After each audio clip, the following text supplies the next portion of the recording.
की digital class में आप सबका एक बार फिर से स्वागत है।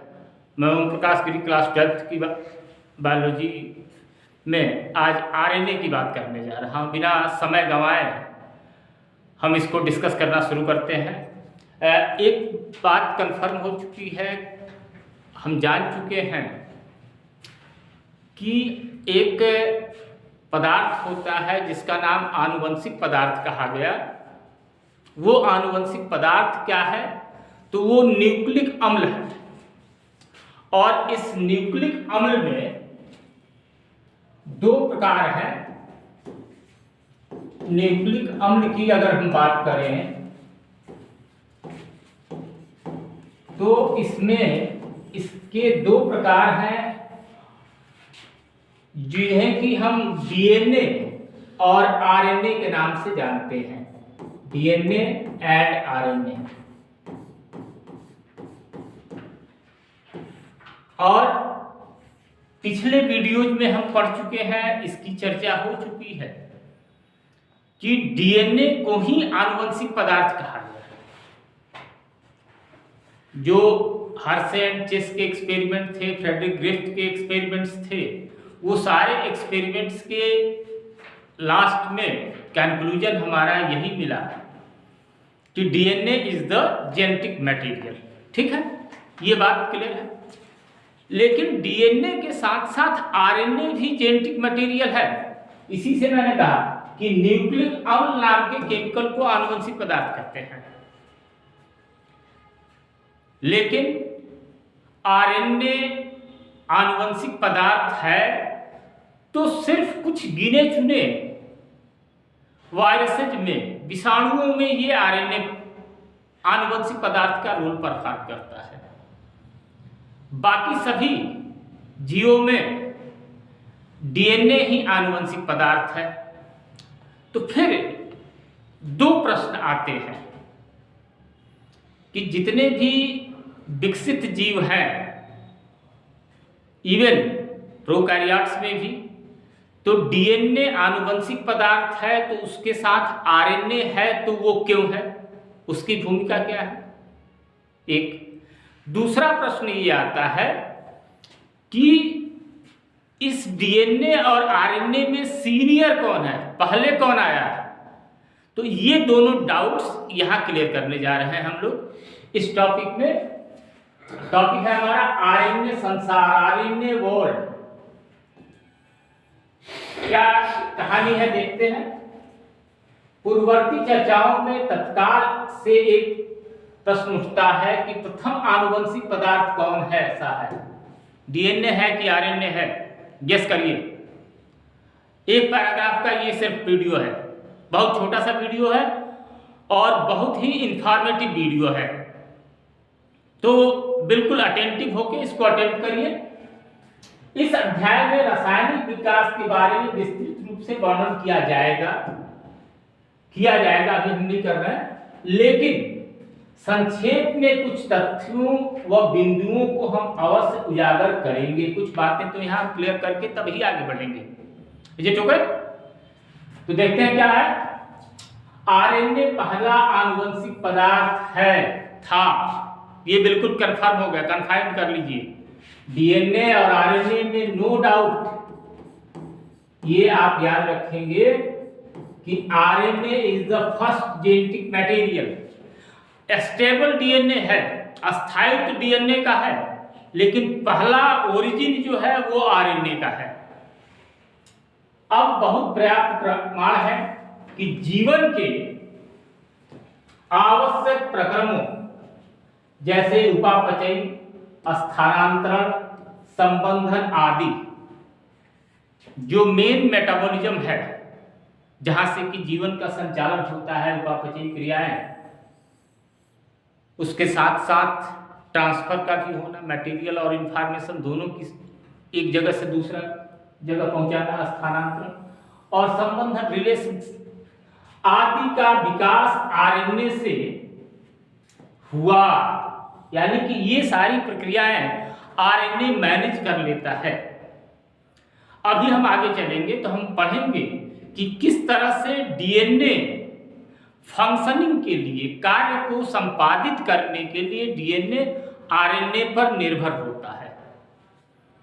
क्योंकि उस प्रक्रिया के लिए डीएनए से एमआरएनए बनते हैं और एमआरएनए सूचनाओं को लेकर कोशिका में न्यूक्लियस केंद्रक के अंदर से बाहर निकल कर आता है और उसके अकॉर्डिंग ही प्रोटीन का सिंथेसिस होता है। प्रोटीन का निर्माण डायरेक्टली आरएनए कंट्रोल करता है, इनडायरेक्टली मास्टर कंट्रोलर तो डीएनए ही है। Is it clear? तो इस तरह से हम देखते हैं कि RNA is also very very important. RNA आनुवंशिक पदार्थ के साथ साथ एक उत्प्रेरक। अब यहां क्या काम कर रहा है? स्टिमुलेटर, कैटलिस्ट का काम कर रहा है, उत्प्रेरक है। जैविक तंत्र में कुछ ऐसी महत्वपूर्ण जैव रासायनिक अभिक्रियाएं हैं जो आरएनए उत्प्रेरक द्वारा उत्प्रेरित की जाती है। तो एक बहुत इंपॉर्टेंट काम, ये 3 काम तो थे ही, अपचय, स्थानांतरण और संबंधन। इसके बाद हमको क्या और मिल रहा है कि ये उत्प्रेरक का कार्य करता है, कैटलिस्ट का काम करता है। कैटलिस्ट या इसको कहिए बायो कैटलिस्ट, चूंकि लिविंग ऑर्गेनिज्म के अंदर काम करता है, लिविंग सेल में फंक्शन करता है ये कैटलिस्ट का, तो दैट्स द बायो कैटलिस्ट है जो आरएनए उत्प्रेरकों द्वारा उत्प्रेरित की जाती हैं। प्रोटीन एंजाइम का इसमें कोई योगदान नहीं है।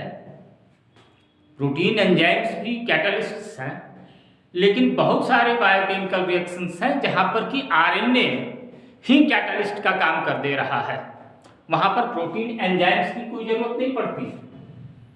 आरएनए उत्प्रेरक के रूप में क्रियाशील लेकिन अस्थायी है, ये अनस्टेबल होता है, टाइम बिंग के लिए ही एग्जिस्ट करेगा, उसके बाद एग्जिस्ट नहीं करेगा।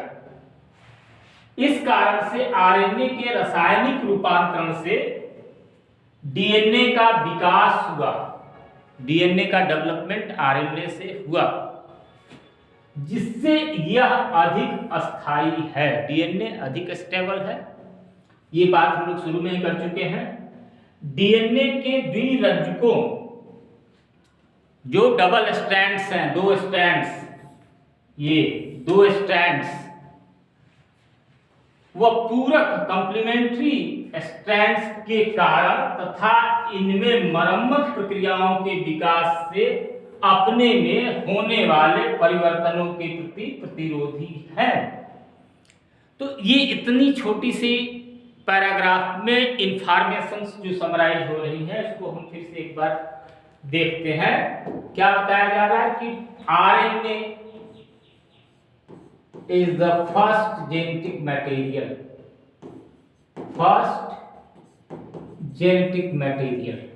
ये एक पॉइंट बिल्कुल हम कंक्रीट कंफर्म कर लेंगे कि आरएनए पहला जेनेटिक मटेरियल है।